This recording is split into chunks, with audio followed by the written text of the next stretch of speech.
할렐루야. 부활절 절기를 우리는 보내고 있습니다. 오늘 부활의 소망을 마음으로 품고 또 주님 앞에 나아오신 우리 사랑하는 모든 송파학교의 성도님들에게 주님의 크신 은혜와 사랑이 가득 넘치기를 주님의 이름으로 축원드립니다.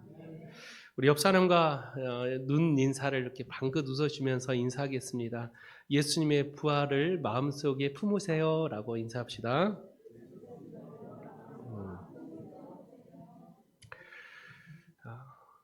지금 우리가 느끼는 계절이 지금 봄입니다. 여러분은 사계절 중에 어떤 계절을 좋아하세요? 저는 겨울을 좋아합니다. 왜 겨울을 좋아하냐면 하얀 눈을 보면 마치 모든 죄가 다 사라진 것처럼 깨끗한 세상이 왠지 너무나도 보기가 좋더라고요. 각자가 좋아하는 계절이 다 다르겠죠. 어떤 시인이 이런 글을 썼어요. 봄은 생명이 자라나는 계절이다. 여름은 그 생명이 활동하는 계절이다. 가을은 그 생명이 열매를 맺는 계절이다. 겨울은 또 다른 생명을 낳기 위해 고난을 견디는 계절이다.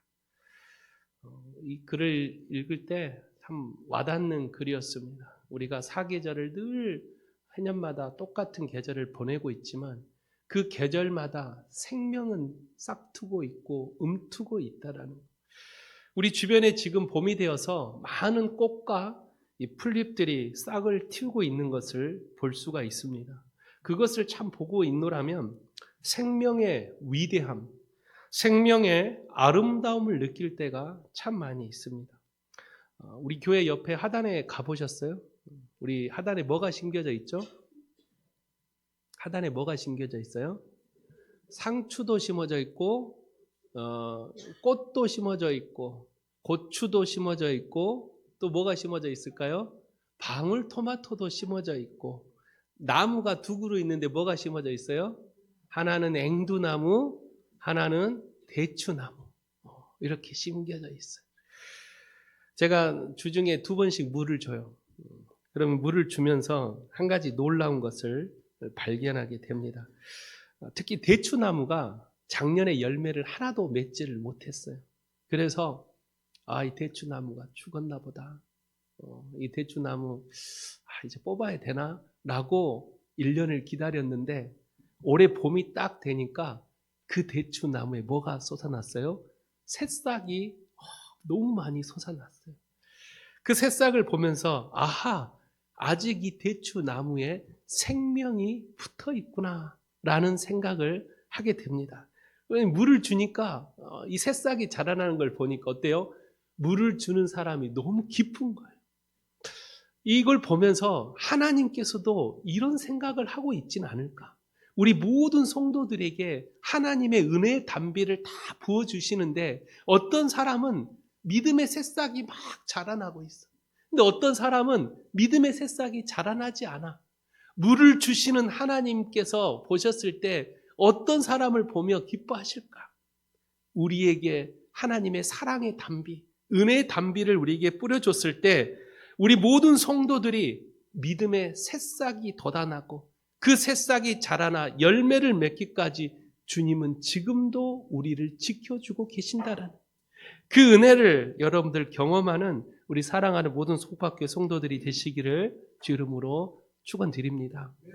생명은 위대합니다. 생명은 참 대단하죠. 모든 세상 만물이 생명이 있는 것처럼 우리 인간들도 생명이 있어요. 그래서 사람들은 이 생명을 지키기 위해서 수많은 방법을 모색하고 또 많은 연구를 통해서 생명 영장을 하려고 많은 개발을 하고 있다라는 것이죠. 그러나 세월이 지나고 인간의 수명이 닿으면 누구나 뭐를 찾아와요? 죽음이라는 것을 맞이하게 된다라는, 모든 사람이 알고 있어요. 언젠가는 죽음이라는 것을 맞이하게 된다라는 것을. 그래서 사람들은 이 죽음을 대비하려고 많은 노력들을 합니다. 그 중에 한 가지가 뭐예요? 생명보험이라는 걸 들어요. 여러분 생명보험 들어놓으셨습니까? 이 생명보험을 왜 듣습니까? 나를 위해서 들어요? 아니죠. 생명보험은 뭡니까? 내가 죽어야만 보상을 받을 수 있는 게 생명보험이에요. 재밌는 이야기가 하나 있어요. 어떤 생명보험 회사에 다니는 세일즈맨 청년이 한 명이 있었어요. 이 청년이 열심히 사람들에게 생명보험을 가입시키려고 분주히 이 가가호 방문하고 있었습니다. 어느 집 대문의 초인종을 딱 눌렀더니 온화하게 생긴 50대 주부 한 명이 나왔습니다. 청년이 그 주부에게 생명보험을 가입시키려고 정말 멋있는 말, 아부를 떨면서 장황하게 이 생명보험에 대해서 막 이야기를 했습니다. 이 다 듣고 난 후에 그 부인이 청년에게 이렇게 대답합니다. 청년, 나하고 한 가지 약속을 합시다. 내가 당신의 생명보험에 가입할 테니 당신은 나의 진짜 생명보험에 가입해 주시지 않겠습니까? 그렇게 말하는 거예요. 그래서 청년이 의아한 듯이 그 여인에게 이렇게 말합니다.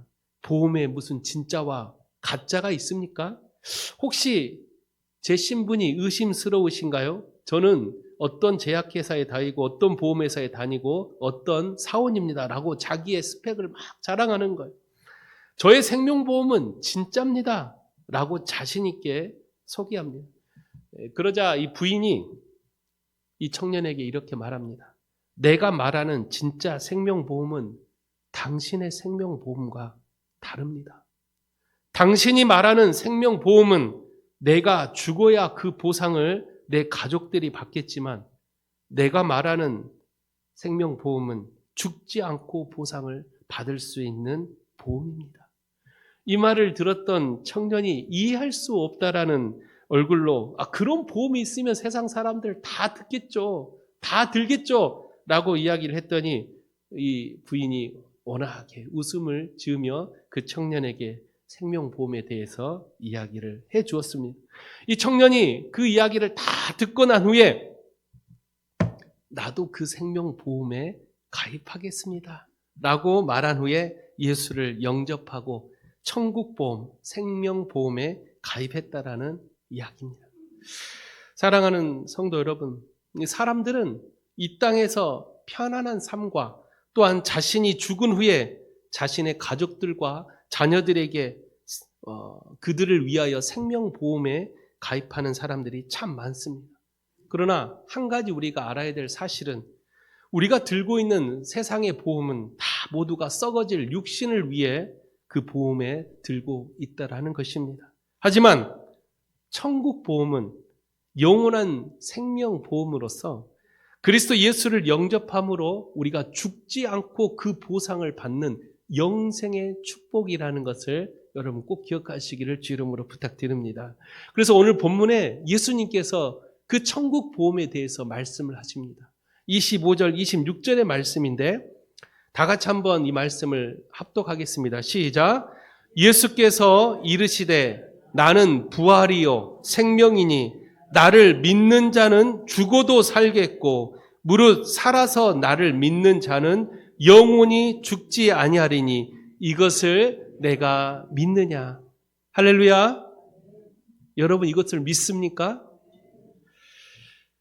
오늘 이 말씀은 예수님께서 죽은 나사로를 살리시면서 말씀하신 내용이에요. 나는 부활이요 생명이다. 이러한 예수님의 이 선포가 이미 죽어 있었던 나사로를 다시 살리시는 놀라운 역사를 경험케 했고 영적으로 죽어 있는 수많은 백성들에게 깨닫게 하고자 하는 하나님의 은혜의 말씀이었다라는 주님께서 말씀하신 이 부활과 생명이 우리에게 어떠한 은혜로 다가올까요? 세 가지의 은혜가 있는데요. 첫 번째 은혜는 부활의 예수님이 계시는 곳에는 죽음이 없다라는 은혜입니다. 이 말이 뭐예요? 인간은 누구나 다 죽는 거 아닙니까? 인간은 모두가 다 죽음이라는 것을 경험하게 될 텐데 죽음이 없다라는 말이 무슨 뜻입니까? 예수님께서 요한복음 15장 5절에 이런 말씀을 하세요. 나는 포도나무요 너희는 가지라. 그가 내 안에 내가 그 안에 거하면 사람이 열매를 맞이 맺나니 나를 떠나서는 너희가 아무것도 할 수 없습니다. 열매를 온전히 맺으려면 반드시 그 열매는 어디에 붙어 있어야 되냐면 나무 가지에 붙어 있어야 돼요. 그 나무에 붙어 있을 때만 열매가 열매로서의 가치를 할 수 있다라는, 요한복음 15장의 포도나무의 비유는 나무는 곧 예수 그리스도요, 그 열매는 우리 성도들을 말해요. 그리스도인들이 세상을 살면서 온전한 열매를 맺기 위해서는 반드시 예수 그리스도라는 나무에 붙어 있어야 된다라는. 그런데 나무에 붙어 있지 않아. 그런데 버젓이 살고 있어요. 그러나 뭐가 없어요? 열매가 없다라는. 그 열매는 눈에 보이는 열매가 아니에요. 사랑의 열매, 헌신의 열매, 수고의 열매, 섬김의 열매, 수많은 보이지 않는 열매들이 있어야 되는데 나무에 붙어 있지 않고 살고 있는 수많은 사람들은 그런 열매를 보지 못하고 있다라는. 우리는 다시 한번 생각해야 돼요. 우리가 살아있다라는 것이 어떤 의미일까? 육신은 살고 있지만 영이 죽어 있는 사람이 너무나도 많이 있다라는 거예요. 그렇다면 그리스도인들이 살아있다라는 이 말은 어떤 의미를 담고 있을까?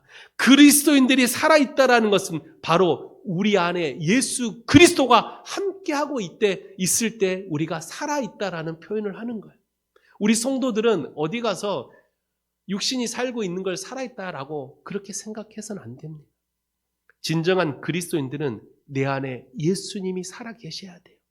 나는 죽더라도, 바울이 고백했죠. 나는 죽고 오직 예수 그리스도가 내 안에 살아 역사하신다고 말할 정도로 참된 그리스도인들은 내가 사는 것이 아니요 내 안에 예수 그리스도로 말미암아 내가 사는 것이다 라는 이 고백이 있을 때 진정한 살아있다라고 표현하는 거예요. 사명이 없는 그리스도인은 이미 죽어 있는 사람이에요. 우리는 하나님이 주시는 참된 생명을 지키기 위해서는 반드시 예수라는 나무에 붙어 있어야 되고, 우리의 삶 가운데 향기 나는 예수 그리스도의 삶을 살아갈 때 진정한 살아있다라는 것을 경험하고 할 수가 있다라는 것을 꼭 기억하시기를 주 이름으로 부탁드립니다. 그래서 우리는 이 생명의 소중함을 언제 느끼냐? 바로 그리스도인의 사명을 감당할 때 생명의 소중함을 느껴요. 왜? 내가 살아있다라는 걸 그때 느끼거든요. 예수를 전하고 예수의 사랑을 전하고 죽어가는 영혼을 보고 슬퍼할 때 그 영혼들을 위해서 주의 복음을 전할 때 아하! 내가 살아있구나. 이때 우리는 살아있다라는 것을 경험하는 거예요. 그런데 그런 생명을 다 누릴 수 있으면 얼마나 좋을까?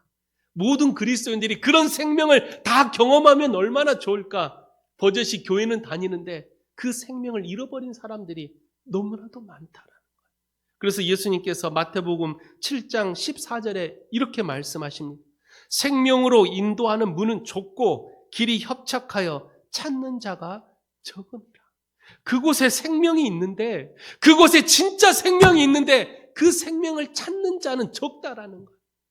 수많은 사람들이 자신이 원하는 거, 자신이 하고 싶은 거, 자신이 기뻐하는 것만 손에 움켜쥐고 예수님의 축복을 받으려고 한다라는 거예요.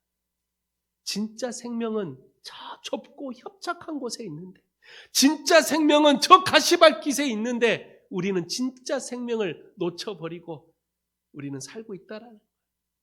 예수님께서 말씀하신 것처럼 우리는 그 생명은 좁고 협착한 곳에 있으므로 예수님과 함께하는 그곳이 가시밭길일지라도 그곳에 생명이 있다면, 그곳에 참된 생명이 있다면 우리는 그 생명을 위해서 오늘도 그 길을 걸어가는 저와 여러분이 되시기를 주 이름으로 축원드립니다. 오늘 본문의 마르다는 오늘 본문 21절부터 24절까지 이런 고백들을 해요. 주님께서 여기 계셨다라면 내 오라버니가 죽지 아니했다라는 고백. 또 그 다음 구절에 어떤 고백을 해요? 그럼에도 죽은 오라비의 생명을 다시 살려주실 것을 믿는다라는 고백. 이런 고백들은 어떻게 보면 야, 마르다가 이런 믿음이 있었어? 마르다가 이 정도로 믿음이 대단했어? 라고 생각할 수 있지만 실제로 이 말씀의 주석의 해석에 보면 마르다가 이렇게 이야기했던 것은 예수님에 대한 확신적인 믿음이 아니라 유대인이 가지고 있었던 교리적인 내용이었어요. 그래서 유대인들은 사람이 죽으면 3일 동안 장사를 해요. 왜요? 3일 안에 그 시체가 다시 살아난다라는 그런 풍습이 자리를 잡고 있어요. 우리나라도 사람이 죽으면 바로 매장하지 않고 며칠을 해요? 3일장을 해요. 이런 풍습들이 각 나라마다 있어요. 혹시 그 사이에 다시 일어나지는 않을까? 이런 유대인의 가지고 있었던 교리적인 생각으로 마르다는 이렇게 고백했지만 중요한 건 뭐냐? 마르다나 마리아가 그렇게 교리적인 고백을 했다 할지라도 지금 누구 곁에 있어요? 마르다와 마리아는 예수님 곁에 있다라는 게 중요해요. 아무리 인간적인 생각, 내가 부족하고 연약할지라도 내가 주님과 함께하고 있다면 그런 연약한 자를 통해서도 주님은 역사하시는 거예요. 그래서 오늘 본문에 결국은 나사로가 어떻게 됩니까? 살아나는 그런 역사를 경험해요. 왜요? 예수님 곁에 계셨기 때문에. 그걸 잘 알아야 돼요. 내가 대단해서가 아니라, 내가 뛰어나서가 아니라 주님이 나와 함께 하실 때 우린 기적을 경험하게 된다라는 거예요. 마르다 마리아가 비록 연약한 믿음이 있다 할지라도, 부족한 믿음이 있다 할지라도 그 곁에는 예수님이 계셨기에 결국은 놀라운 축복을 경험한다라는. 그래서 첫 번째 부활의 예수님은 뭐가 없어요? 죽음이 없어요. 부활의 예수님과 함께하는 사람은 죽음을 맛보지 않는 영원한 축복을 경험한다라는 은혜를 꼭 기억하시기를 주 이름으로 부탁드립니다. 두 번째로 부활의 예수님은 사랑의 눈물을 경험케 해요. 여러분 눈물 흘려보셨어요? 언제 눈물을 흘렸어요? 슬플 때도 눈물을 흘리지만 기쁠 때도 눈물을 흘려요. 그런데 제일 안타까운 눈물은 어떤 눈물이에요? 분노의 눈물이래요. 사람은 많이 울어요. 저도 요즘은 제가 눈물의 여왕을 보면서 눈물을 흘리고 있어요. 저희가 나이가 많지가 않는데 갱년기가 찾아왔다고. 왜 이렇게 슬플까? 제가 뭐가 그게 슬펐냐면 그 아내를 향하는 남편의 그 사랑, 그리고 세상의 그 수많은 어려움 속에서도 그 사랑을 지키고자 하는 그 마음이 너무나도 감동적인 거예요. 우리가 진짜 그리스도인들이라면 하나님의 그 사랑을 통해서 진정한 사랑의 눈물이 흘러나와야 돼요.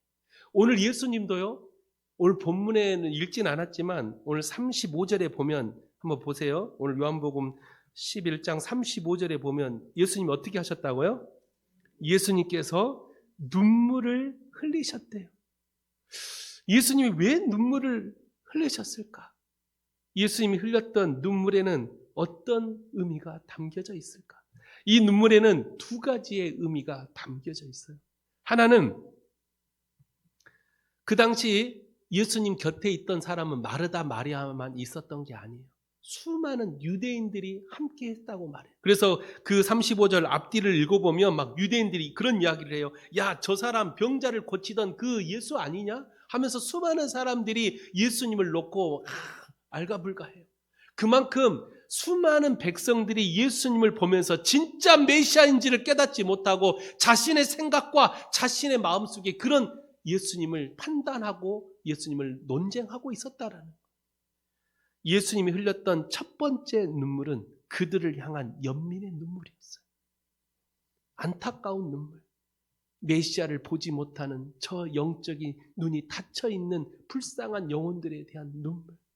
예수님은 그런 백성들을 보며 그런 마르다와 마리아를 보면서 이들의 부족한 믿음, 부족한 신앙을 보면서 예수님은 눈물을 흘리셨다라는. 근데 중요한 말씀은 뭐냐면 그런 눈물을 흘리셨다라는 것 자체가 그들을 사랑하고 있었다라는 거예요. 우리가 그러잖아요. 사랑하는 자녀들을 보면서 이 자녀가 정말로 공부를 열심히 하고 세상에서 꼭 필요한 사람, 하나님의 사랑을 받아가면서 이렇게 자라나길 원하는데 부모의 마음처럼 자식들이 그렇게 살지를 못하고 곁길로 가거나 또 안 좋은 친구들을 만나서 세상적으로 탈선하는 모습을 볼 때 여러분들 눈물 흘려 보셨어요? 그런 아이들을 보면서 부모들이 얼마나 많은 눈물을 흘릴까요? 왜 눈물을 흘려요? 사랑하니까. 그 자녀가 올바른 길로 다시 돌아오기를 부모는 얼마나 많이 눈물을 흘릴까요? 하나님 아버지의 마음도 똑같아요. 우리가 걸어가는 길이 하나님이 기뻐하시는 믿음의 길이라면 얼마나 하나님 기뻐하실까? 그런데 우리가 걸어가는 그 길이 탐욕과 욕심의 길이며 하나님의 말씀대로 살지 않는 우리의 이기적인 믿음의 길을 걸어가고 있다면 하나님은 우리를 향한 연민의 눈물, 긍휼의 눈물, 저 백성들을 어찌할까? 라는 이런 눈물로 하나님 우리를 향해 눈물을 흘리신다라는 거예요. 오늘 예수님의 이 눈물 역시 예수님을 메시아로 보지 못하는 이 백성들이 가지고 있던 영적 우둔함에 대한 눈물이었다라는 거예요. 또 한 가지의 의미는 죽음에 대한 눈물이에요. 인간은 어찌할 수 없는 연약한 존재구나라는 것을 예수님은 알고 있었어요. 자신은 하나님이었기 때문에, 자신은 3일 만에 부활할 것을 알고 있었기 때문에 죽음이라는 것에 대한 그렇게 큰 어떤 슬픔은 없었지만 백성들을 보면서 이 백성들은 결국은 다 죽음을 맞이할 텐데, 그러나 예수 그리스도를 믿음으로 고백하고 참된 하나님의 백성이 된다면 그 죽음을 뛰어넘는 놀라운 은혜를 경험할 텐데 라는 죽음에 대한 비애의 눈물이었다. 예수님은 오늘 본문에만 눈물을 흘리신 게 아니라 또 다른 곳에서도 눈물을 흘렸어요. 누가복음 19장 41절에도 보면 예루살렘 성을 보면서 눈물을 흘렸어요. 죽어가는 백성들, 하나님의 말씀대로 살지 못하는 예루살렘을 보면서 눈물을 흘리셨다라고 누가복음에 그렇게 기록되어 있다는. 예수님의 눈물은 철저하게 사랑의 눈물이었어요. 백성들을 사랑하는 마음, 그들을 향한 진정한 그 사랑이 있었기에 예수님은 십자가에서 자신의 모든 것을 희생할 만큼 우리를 위해 사랑의 눈물을 흘리셨다라는 것. 사랑하는 성도 여러분, 누군가를 위해 눈물을 흘린다라는 건 그를 사랑하기 때문입니다. 저는 우리 송파교회 성도들이 우리 성도들을 서로를 위해서 눈물을 흘리는 그런 사이가 되었으면 좋겠어요. 서로가 진정으로 사랑할 수 있는 눈물, 저 영혼을 위해 기도할 수 있는 눈물, 교회를 위해서 눈물을 흘릴 수 있는 그런 성도들이 되어서 그 눈물이 한 방울 떨어질 때 그곳에 하나님의 기적을 경험하고 그 눈물이 떨어질 때 수많은 성도들이 변화되어지는 그런 역사를 경험하는 그런 우리 송파교회 성도들이 되시기를 주 이름으로 축원드립니다. 함께 눈물로 씨를 뿌리는 자는 기쁨으로 단을 거둔다는 주의 말씀처럼 우리 성도들 모두가 함께 모여서 눈물의 씨앗을 이 송파교회에 함께 심기를 주 이름으로 부탁드립니다. 마지막 세 번째로 이 부활의 예수님은 하나님의 영광을 보게 하는 축복을 우리에게 주신다라는 것. 세상을 창조하시고 하나님의 섭리의 역사로 이 세상을 운행하고 있습니다. 그걸 믿습니까? 하나님의 섭리의 역사로 세상은 운행되고 있다는 걸 여러분 믿습니까? 이 믿음이 흔들려서는 안 돼요. 이 믿음이 흔들리는 순간 우리의 생각과 우리의 판단이 앞서가게 됩니다. 왜냐하면 세상을 살다 보면 도저히 이해할 수 없는 일들이 일어날 때가 종종 있어요. 아, 왜 이럴까? 하나님, 이게 맞을까요? 이런 생각을 할 때가 종종 있다라는 거예요. 그러나 믿음의 눈을 뜨고 한 발 뒤로 물러나서 하나님의 섭리의 역사를 바라보십시오. 아, 모든 것이 하나님의 은혜였구나. 모든 것이 하나님의 은혜이구나 라는 것을 깨달을 때가 와요. 이스라엘 백성들이 출애굽했죠. 앞에는 홍해바다가 가로막고 뒤에는 애국 군대가 쫓아와요. 그때 이스라엘 백성들은 애굽에서 그렇게 10대 재앙의 기적들을 봤음에도 불구하고 백성들은 화가 나서 돌을 들어서 모세를 치려고 했어요. 모세를 죽이려고 할 때 모세가 하나님께 기도하죠. 저들이 돌을 들어 나를 치려 한다. 하나님을 원망한다. 하나님 어떻게 할까요? 그때 하나님께서 모세를 통해 백성들에게 뭐라고 말합니까? 너희들은 잠잠히 하나님이 하실 일을 바라보라는 거예요. 한 발 뒤로 물러나 하나님의 섭리 역사를 바라보라는 거예요. 왜 우리의 생각이 앞서가고 왜 우리의 판단이 앞서가서 하나님의 섭리의 역사를 가리웁니까? 왜 하나님의 영광을 가리워요? 우리는 하나님의 영광을 위해서 내 생각을 내려놔야 됩니다. 하나님의 영광을 위해서 내 판단을 내려놓고 하나님의 섭리의 역사를 바라볼 수 있는 진정한 믿음의 눈을 뜨는 그런 그리스도인들이 되시기를 주의 이름으로 축원드립니다. 그래서 오늘 나사로가 죽은 것도 이해가 되지 않잖아요. 왜요? 나사로가 뭔 잘못을 했길래. 또 나사로의 누이였던 마르다와 마리아는 이 본문 앞서 이미 마리아는 값비싼 향을 예수님께 붓고 자신의 머리털로 예수님의 발을 씻었던 여인이 바로 마리아였어요. 그런데 마르다와 마리아가 자기 오라비가 죽을 병에 걸렸어요. 그래서 예수님, 수많은 병자들을 고치고 수많은 기적을 행하고 있는 이 메시아 예수님을 찾아갑니다. 마리아는 예수님하고 친했거든요. 그래서 마리아가 예수님, 우리 오라비가 죽병에 걸려 곧 죽을 것 같아요. 예수님 하면서 예수님을 찾아가요. 근데 그때 예수님이 마르다와 마리아에게 뭐라고 말하냐면 요한복음 11장 4절의 말씀인데 뭐라고 말하냐면 예수님이 이렇게 말합니다. 예수께서 들으시고 이르시되 이 병은 죽을 병이 아니라 하나님의 영광을 이함이요 하나님의 아들이 이로 말미암아 영광을 받게 하려 함이라 하시더라. 이 말씀에 이해가 되지 않아요. 아마 마르다 마리아도 그게 무슨 말씀이십니까? 빨리 가서 우리 오라버니를 좀 고쳐주세요. 이렇게 아마 이해가 되지 않았을 거예요. 지금 오라비가 죽을 병에 걸려 곧 죽게 생겼는데 예수님은 가지 않고 그 병은 죽을 병이 아니다. 아마 세상 사람들은 지금 예수님 만나보지도 않고 지금 우리 오라비 죽을 병에 걸렸다니까요. 곧 죽은다니까요. 아마 이렇게 생각했을 거예요. 이 말씀에는 세 가지의 의미가 담겨져 있어요. 왜 예수님이 이렇게 말씀하셨을까?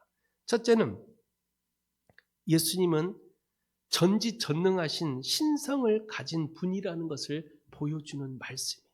또 하나는 예수님과 하나님은 하나다라는 것을 보여주는 말씀이고 마지막 세 번째는 나사로는 죽지 않을 것이다. 설사 죽더라도 그 죽음으로 끝나지 않을 것이라는 예수님의 모든 섭리 역사를 하나님의 섭리 역사를 예수님은 알고 계셨다라는 거예요.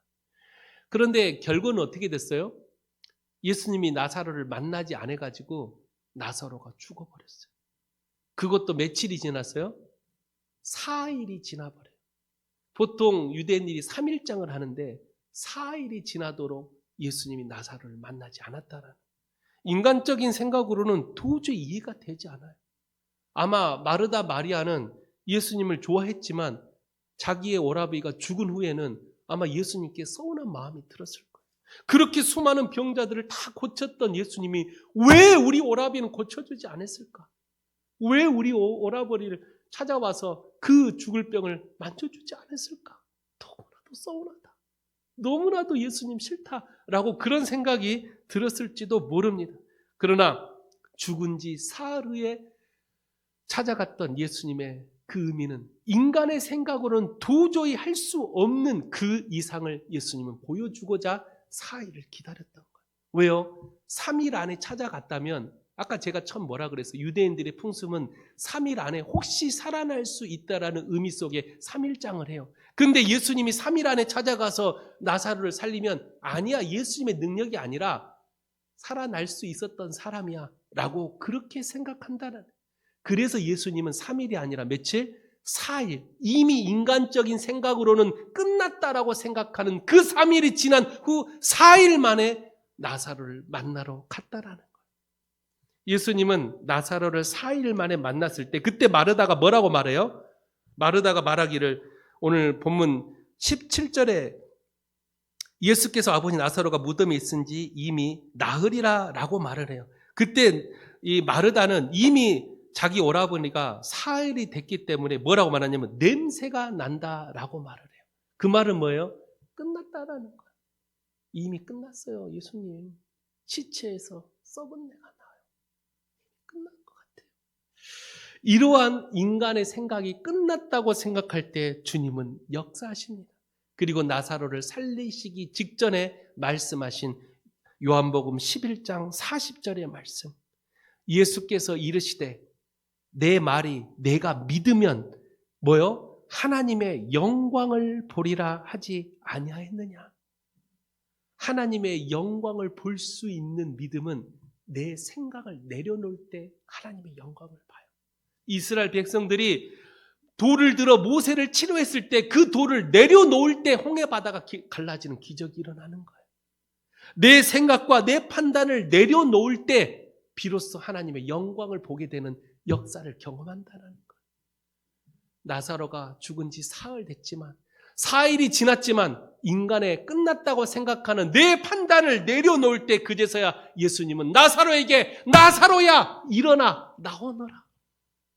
나사로가 그 죽은 무덤에서 4일 만에 다시 걸어 나오는 이 모든 모습을 보고 그 당시의 유대인들 뿐만 아닌 동네 사람들 마르다와 마리아 모두가 다 이 예수님의 놀라운 기적을 다시 경험했다라는, 뭘 위해서요? 하나님의 영광을 위해서 예수님은 하셨다라는 거예요. 사랑하는 성도 여러분, 부활의 예수님을 믿는 자들에게는요, 하나님의 영광을 볼 수 있는 놀라운 축복이 있습니다. 그러므로 내 생각과 내 경험을 내려놓으시고 하나님의 섭리의 역사를 믿음의 눈으로 바라보시는 그런 여러분들이 되시기를 주 이름으로 축원드립니다. 말씀을 마칩니다. 오늘 부활의 예수님은 우리에게 세 가지의 은혜를 줍니다. 첫 번째는 우리에게 죽음이 아닌 영원한 생명을 준다라는 것이죠.